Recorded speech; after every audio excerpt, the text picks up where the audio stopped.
नमस्कार। तो कैसी पढ़ाई चल रही है सबकी? ठीक ठाक? तो चलिए शुरू करते हैं। एक समान और असमान गति तो समझते हैं। चलो, इंग्लिश में से कहते हैं uniform and non uniform motion. Uniform का मतलब समझ आ रहा है क्या होता है? यूनिफॉर्म मतलब एक जैसा। आपके स्कूल की ड्रेस को हम क्या कहते हैं? यूनिफॉर्म ही तो कहते हैं। क्यों कहते हैं? क्योंकि सारे बच्चों की एक जैसी होती है। ठीक है, uniform and non uniform motion. तो चलो समझते हैं। मान लो ये हमने लाइन ली, t बराबर 0 सेकेंड, 1 सेकेंड, 2, 3, 4। पहली 1 सेकेंड में फिर से आ गए हमारे, कौन आ गए बताओ जल्दी से नाम? शौर्यवर्धन, मेरा फेवरेट नाम। फिर से हमारे शौर्यवर्धन जी आ गए। पहली 1 सेकेंड में चले 20 मीटर, फिर दोबारा चले 0 से ही 40 मीटर, फिर चले 60 मीटर,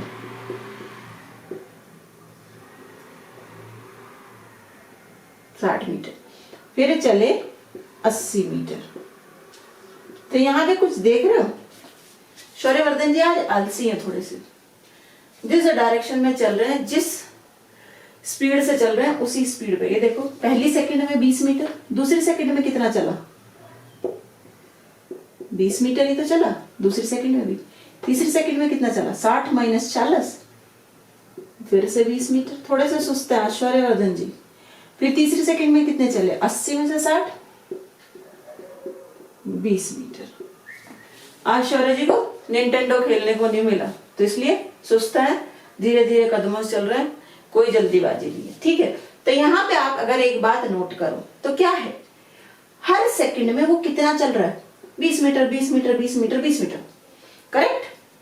तो समान समय अंतराल में कितनी दूरी है? समान दूरी है हर बार, तो हम इसे कहेंगे एक समान गति। क्या डेफिनेशन हो गई? समान समय अंतराल में समान दूरी तय हो तो गति एक समान होती है। ठीक, नेक्स्ट में वो चले कुछ अलग ही है पैटर्न। अब की बार पहली बारी में 20, फिर वो 50 चले, फिर वो 60 चले, 60 नहीं, चलो अच्छा ये लगा लो 90 चले, फिर वो कितना चले? 100 मीटर चले। तो पहली सेकंड में 20 मीटर, दूसरी सेकंड में कितना चले? 30 मीटर चला शौर्य। तीसरी सेकंड में कितना चला? 90 मीटर। 50 माइनस 90 मीन्स 40 मीटर चला। चौथी सेकंड में कितना चला? 100 माइनस 90, 10 मीटर। ये क्या हो रहा है भाई? यहाँ पे कुछ समझ आ रहा है? 10 मीटर। हम बताते क्या है। शौर्यवर्धन ने घर में फ्लावर पॉट तोड़ दिया, मम्मी पीछे भाग रही है, शौर्य की स्पीड बढ़ती जा रही है, सूर्य की तरह भाग रहा है शौर्य। पहले में 20, फिर 30, फिर 40, बढ़ती जा रही है। फिर बहुत दूर जाके रुका, धीरे हुआ, मुड़ के देखा मम्मी आ रही है या नहीं। तो शौर्यवर्धन जी की क्या है? हर समय अंतराल में चली गई दूरी अलग अलग हो तो हम उसे क्या कहेंगे? असमान गति। देखो यहाँ समय अंतराल कितना है बेबी? एक सेकेंड। समान समय अंतराल में अगर तय की गई दूरी असमान हो तो गति हमारी असमान होती है। हमेशा याद रखो, मम्मी पिटाई करे तो जैसे भागते हो वो की असमान गति होती है, और मम्मी कुछ काम करने को बोले तो जैसे आप चलते हो बिल्कुल मरे हुए पैरों से उठ के, वो आपकी समान गति होती है। ठीक है, सो समान समय अंतराल में असमान दूरी तय हो तो गति असमान या नॉन यूनिफॉर्म कहलाती है, यूनिफॉर्म होती है। नेक्स्ट है चाल तथा वेग। चाल को इंग्लिश में कहते हैं स्पीड, वेग को कहते हैं वेलोसिटी। चाल हमारी एक अदिश राशि है, वेग हमारी एक सदिश राशि है। इसमें इसका केवल परिमाण होता है, इसका परिमाण और दिशा दोनों होते हैं। चलिए समझते हैं कैसे। तो सबसे पहले समझते हैं चाल क्या होती है। ठीक है, तो चाल में हमारा आता है, मान लो कि एक कार है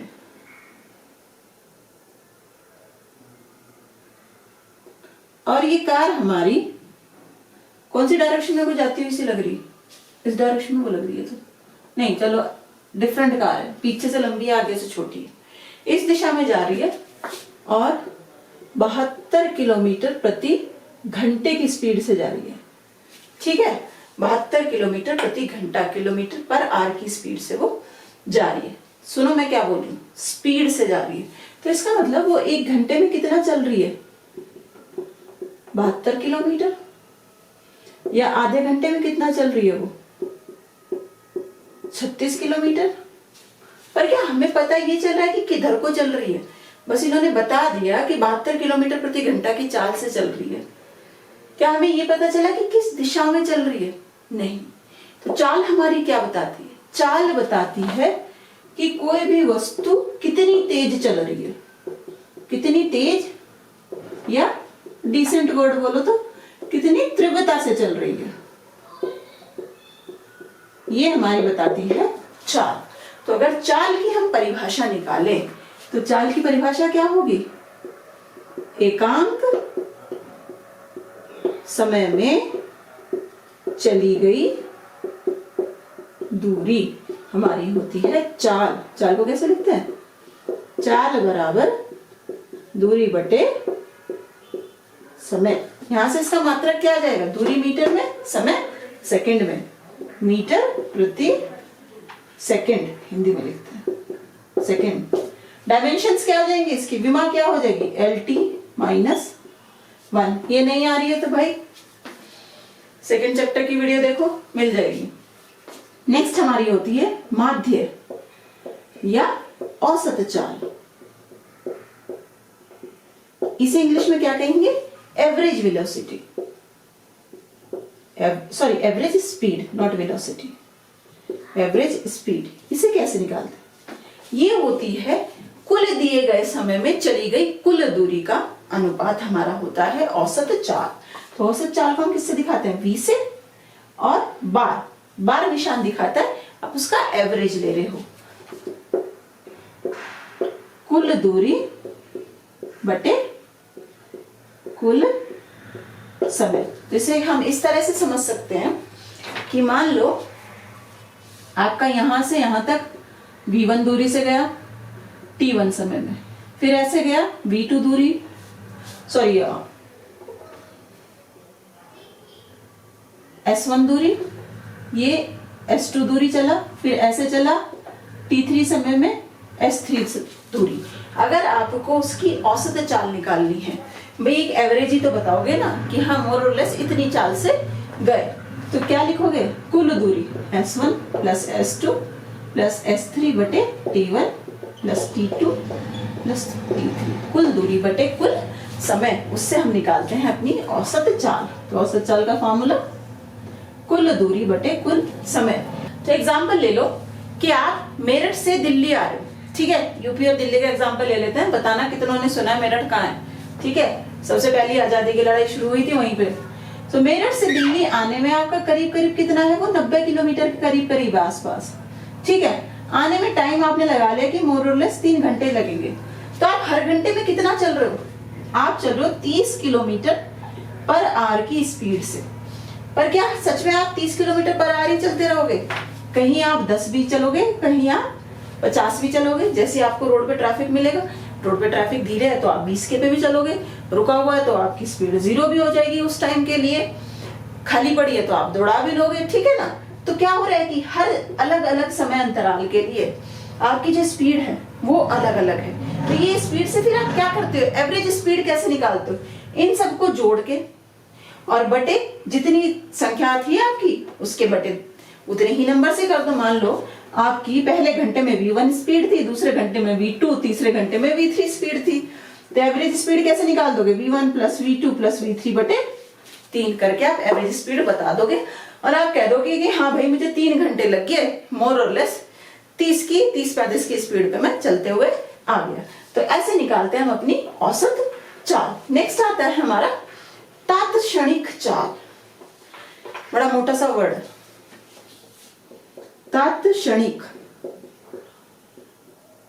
चाल। इंग्लिश में भी क्या बोलते हैं? इंस्टेंटेनियस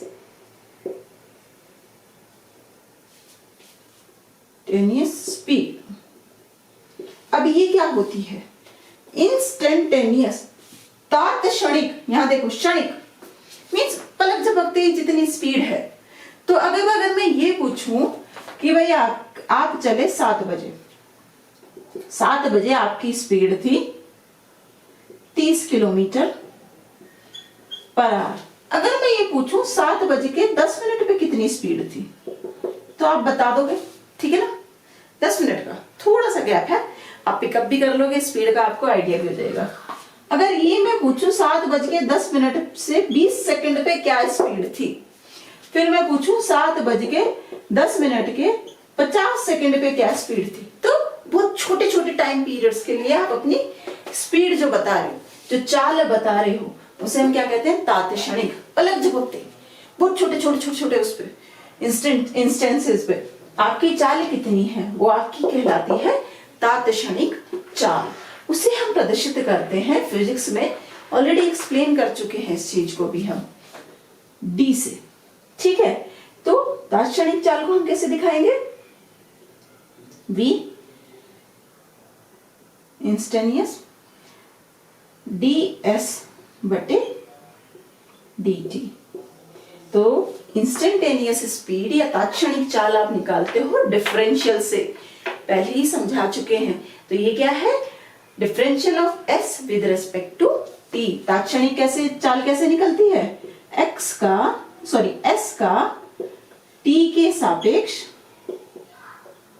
अवकलन करने पर हमें निकलती है तात्क्षणिक स्पीड, या इसे कह ले differential of s with respect to t। I think ये तो इंग्लिश में ही बोलते हैं, सब मैथ्स में जब सॉल्व करते हैं डिफरेंशियल तो इंग्लिश में ही बोलते हैं, differential of x with respect to t या differential of y with respect to x, whatever जो कुछ भी आपका आता है। अच्छा, यहाँ पे एक और चीज, जो आपकी औसत चाल है, औसत चाल को हम प्रदर्शित करते हैं डेल्टा s बटे डेल्टा t से। एवरेज को हम फिजिक्स में प्रदर्शित करते हैं डेल्टा s बटे डेल्टा t से। तो ये आपकी चाल के 3 फॉर्मूले हैं।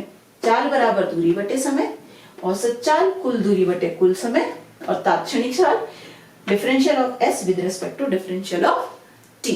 अब समझते हैं गति क्या होती है। नेक्स्ट है हमारा वेग क्या होता है। तो बताइए भाई, चलो वेग बराबर क्या होता है? विस्थापन बटे समय, विस्थापन बटे समय। हमने बताया विस्थापन हमारा सदिश राशि है, तो वेग भी हमारा क्या हो गया? सदिश राशि। तो इसे कैसे लिखते हैं? वेक्टर v बराबर वेक्टर s बाई t।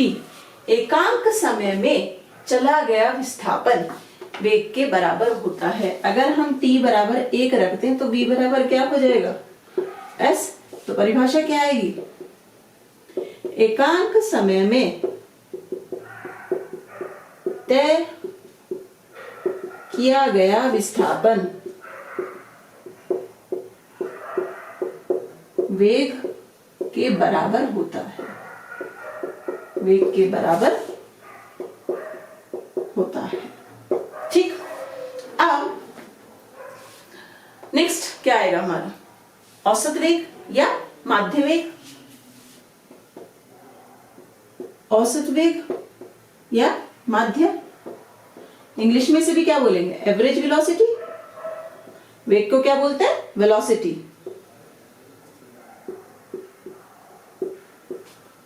तो एवरेज वेलोसिटी को कैसे प्रदर्शित करते हैं? वेक्टर v, बार तो लगा नहीं सकते, वेक्टर लगा हुआ है तो हम यहाँ एवरेज लिख देते हैं, ठीक है। कुल विस्थापन बटे कुल समय, कुल विस्थापन बटे कुल समय कैसे प्रदर्शित करते हैं? डेल्टा s बटे डेल्टा t से। अब यहाँ पे कुल विस्थापन, हमेशा एक चीज ध्यान रखो, विस्थापन क्या है, सदिश है, तो ये पॉजिटिव भी हो सकता है, नेगेटिव भी हो सकता है। कुल दूरी निकाल रहे थे तो सब जोड़ दे रहे थे सीधा, विस्थापन निकालोगे तो क्या है, ऐसे जा रहे हो, फिर ऐसे जा रहे हो, फिर ऐसे जा रहे हो, ऐसे, तो ये क्या हो गया, प्लस प्लस प्लस, पर ये क्या हो गया, माइनस। तो ध्यान रख के करना है, विस्थापन दिशा के साथ आता है, ठीक है। तो विस्थापन हमारा 0 हो सकता है, इसका मतलब वेग भी हमारा 0 हो सकता है। विस्थापन ऋणात्मक हो सकता है तो वेग भी ऋणात्मक हो सकता है। तो यहां से एक डिफरेंस क्या पता चल गया, चाल हमेशा अशून्य होगी या धनात्मक होगी, ठीक है, अशून्य और धनात्मक होगी, पर वेग धनात्मक, ऋणात्मक और शून्य कुछ भी हो सकता है। मान लो आप अपनी गाड़ी को पूरा एक गोल चक्कर में चला के यहीं आ गए, तो आपकी चाल तो है उस गाड़ी की, पर वेग क्या हुआ उसका, 0, क्योंकि विस्थापन क्या हो गया, प्रारंभिक अंतिम बिंदु सेम हो गया, तो विस्थापन आपका क्या हो गया, 0, ठीक है। नेक्स्ट आता है आगे तात्क्षणिक, इंटरेस्टिंग सा वर्ड है ना, तात्क्षणिक वेग, जैसे महाभारत में शुद्ध हिंदी बोलते थे ना, उस टाइप वाला वेग। मजाक नहीं बना रही हूं, आई लव हिंदी। इंस्टेंटेनियस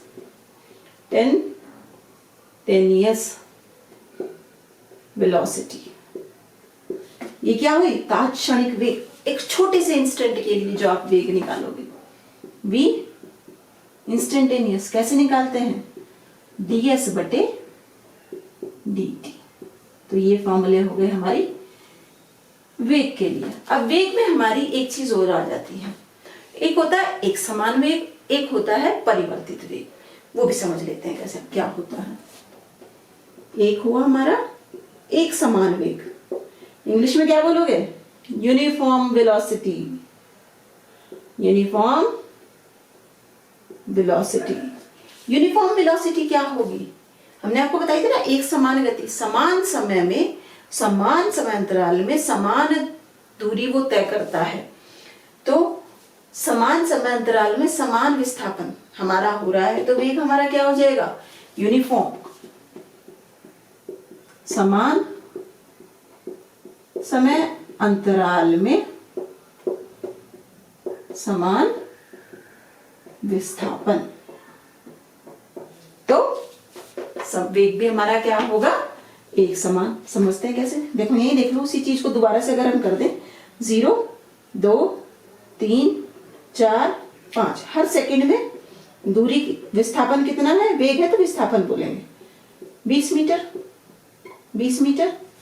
तो पहली सेकंड के लिए वेलोसिटी क्या हो गई, वेग क्या हो गया, 20/1 20 मीटर प्रति सेकंड।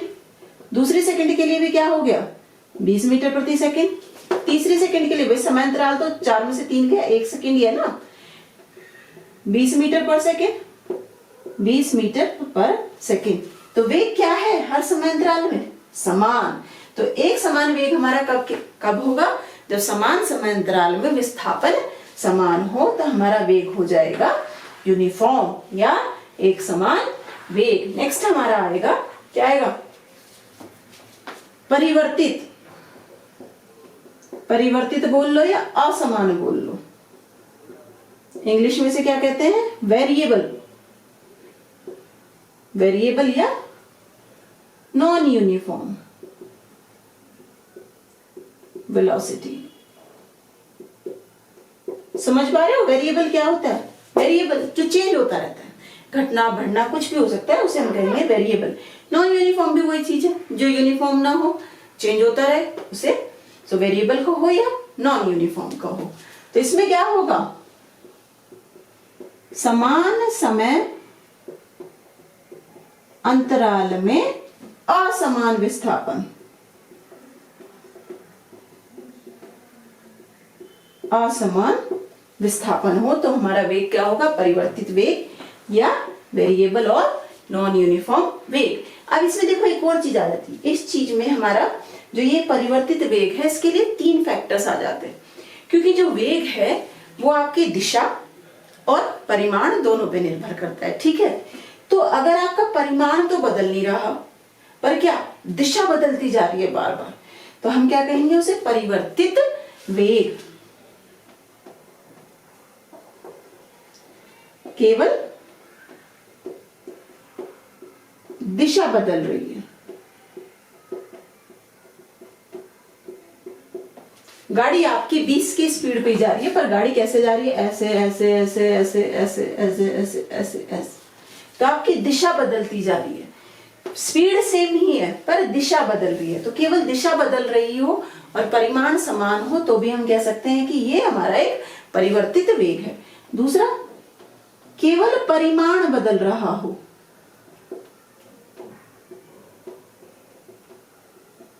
सेम एग्जांपल, शौर्यवर्धन जी तोड़ के भागे थे ना, सीधी लाइन में जा रहे थे तो दिशा उसकी सेम थी पर वेलोसिटी उसकी बढ़ती जा रही थी। तो केवल परिमाण बदल रहा हो, दिशा ना बदल रही हो।